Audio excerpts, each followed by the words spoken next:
Gustavo Terés, secretario general de ANSAFER Rosario, un gusto que estés en el programa.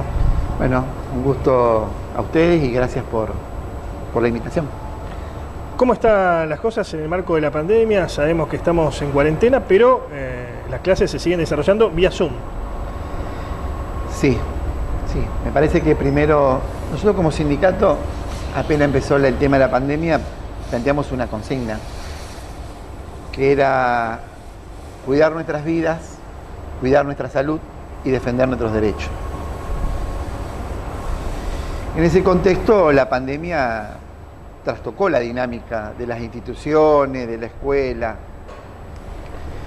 Y lo primero que a mí me gustaría decir o sostener es que el COVID es el detonante, no es la causa de la crisis. En todo caso, claro, esta pandemia vino a poner al desnudo la crisis de los sistemas públicos de educación, de los sistemas públicos de salud.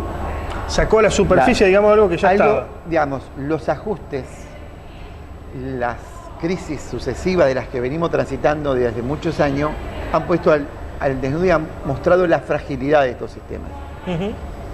Así nos tocó enfrentar. Y empezamos con una paritaria que el gobierno clausuró. O sea, el gobierno puso en cuarentena la paritaria y durante 6 meses nos congeló los salarios.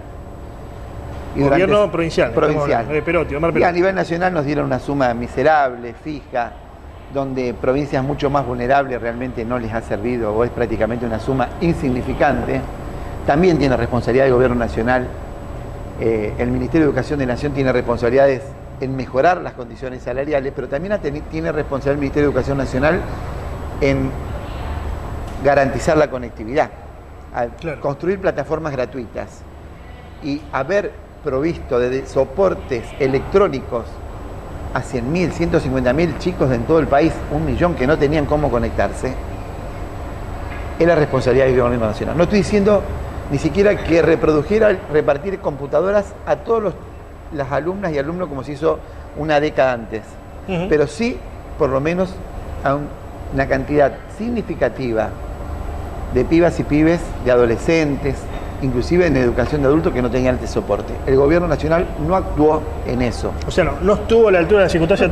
Y por eso se explica la renuncia y la crisis del gabinete del Ministerio de Educación Nacional, donde Adriana Puigros renunció claro, porque es un gobierno que ha estado inactivo, que se le ha pasado en charlas de Zoom, pero que no ha trabajado para la emergencia, en términos salariales, en términos presupuestarios, en términos de soporte electrónico, en términos de garantizar la gratuidad para la conectividad, para que los docentes no tengamos que pagar, ni las familias tengamos que pagar para enseñar, ni las familias tengan que pagar para aprender. O sea, el gobierno nacional no se hizo responsable de la nacionalización de la educación y de la emergencia. Ahora, poniéndonos del lado de los ejecutivos. En el plano provincial, eso se reproduce y se aumenta. Nos ofrecen una paritaria de la vergüenza, un aumento insignificante del 11%, con sumas en negro, con lo cual significa que no son remunerativas ni bonificables, achata escalas salariales, rompe categoría, y lo que es peor, vacía la caja de jubilaciones, la empobrece más y también debilita nuestra obra social. Claro. O sea, un aumento otorgado en las peores circunstancias. Ese aumento es hijo, o esta forma de pagar los sueldos es hijo de las políticas de los 90, las inauguró Reutemann en esta provincia. ¿Son políticas neoliberales las de Son Perotti? políticas, esta forma de pagar los aumentos es una política neoliberal. Claro. Reproduce esa lógica él fue funcionario en esa etapa, y a la par no ha tenido un Ministerio de Educación, ni tampoco ha tenido un Ministerio de Salud a la altura de las circunstancias que permita intervenir sobre la emergencia. Claro. No atendió a los reemplazantes. Los reemplazantes no pueden cobrar el IFE. Hay 10 millones, 8 millones, 9 millones de personas que lo están cobrando. Ahora, desde los ejecutivos... Los reemplazantes no lo pueden cobrar porque están en la CES están registrados. A la vez no hay ningún tipo de ayuda. Es inexplicable que el gobierno no haya podido adoptar un salario de emergencia, claro, un bono de emergencia para estas compañeras que son el sector más vulnerable. Y lo que es peor, es inexplicable que dentro de este proyecto de emergencia, donde vos tenés un 50% de chicos que no se conectan semanalmente en escuelas de sectores medios y hay sectores vulnerables donde la situación es peor en esta estadística, no haya puesto y no haya contratado más profesores en un trabajo colaborativo de recuperación de muchísimas de estas alumnas, de estos alumnos, para que no queden desconectados del sistema. Digo desconectados porque es la forma de cómo aprendemos. De los ejecutivos, el argumento es, no tenemos dinero en caja, estamos en un momento de crisis, aquí a nivel provincial lo mismo, si otorgamos más aumento no solamente a los docentes, a los estatales, esto colapsa. Yo creo que no colapsa. Primero, que Santa Fe es una provincia rica. Segundo, que habrá que ver quiénes son los que pagan la crisis, porque lo que está en discusión siempre, cuando se producen estas crisis mundiales, y esta es una crisis mundial, ¿no? Pero en otro momento, en el 2001, fue una crisis local. Lo que está en discusión es que en la salida de estas crisis es quién paga esta crisis, claro, ¿no? Si vuelven a descargar sobre las espaldas de los sectores del mundo del trabajo, si vuelven a descargar sobre la espalda de los esenciales, que parece que se nos dice que somos esenciales, trabajadores de la salud, docentes, aquellos que trabajan con la tercera edad, trabajadores de limpieza, pero después sos descartable, ¿no? Sos un trabajador descartable. Si descargan la crisis esa, no solo que están vulnerando derechos, no solo que están deteriorando la salud pública, porque se hizo muy poco en salud pública, por eso estamos en esta situación crítica, en una provincia que estaba en mejores condiciones para enfrentar la emergencia que otra provincia. Claro. Y durante 6 meses no se hizo nada.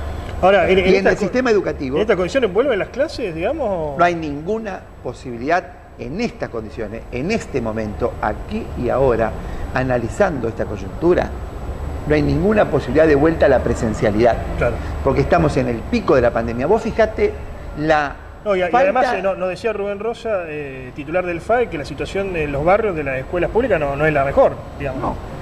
Te digo que en situaciones de cierta normalidad habría escuelas que hoy no podrían estar dando clase. Imagínate en el plano de esta pandemia. Claro. No se puede dar clase, pero fíjate vos cuánta improvisación por parte de este ministerio, cuánto destrato por parte de este ministerio, que hace 2 meses, cuando todos los sanitaristas y especialistas estaban planteando la posibilidad de que el virus se iba a expandir, que la pandemia iba a llegar con más virulencia a esta provincia, la ministra quería discutir la presencialidad.